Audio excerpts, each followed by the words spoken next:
Big boss വീട്ടിൽ രാവിലെ തന്നെ ചില പൊട്ടലും ചീറ്റലുകളും. കിച്ചണിൽ തന്നെയാണ് പ്രധാന പ്രശ്നം.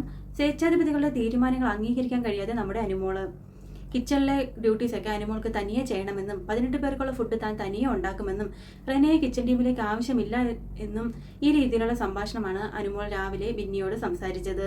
മറ്റ് ടീമിലോട്ട് പോകാൻ അനുമോൾക്ക് താല്പര്യമില്ല എന്നുമുള്ള നിലപാടിലാണ് നമ്മുടെ അനുമോൾ നിൽക്കുന്നത്. ബിഗ് ബോസ് വീട്ടിൽ ഈ നിലപാട് ഇങ്ങനെ എടുക്കാൻ സാധിക്കുമോ അനുമോൾക്ക്? ഇതൊക്കെ ബിഗ് ബോസ് വീട്ടിൽ നടക്കുമോ? ബിഗ് ബോസ് വീട്ടിൽ എല്ലാവർക്കും അവരവരുടേതായ ഡ്യൂട്ടീസ് ഉണ്ട്. ഈ ഡ്യൂട്ടീസ് ചെയ്തില്ലെങ്കിൽ പോലും അവരുടെ പേര് നോമിനേഷനിൽ വരും. കൂടാതെ ഇന്ന് രാവിലത്തെ മോർണിംഗ് ടാസ്കിൽ അനുമോളുടെ ഭാഗത്തു നിന്ന് യാതൊരുവിധ സഹകരണവും ഉണ്ടായില്ല.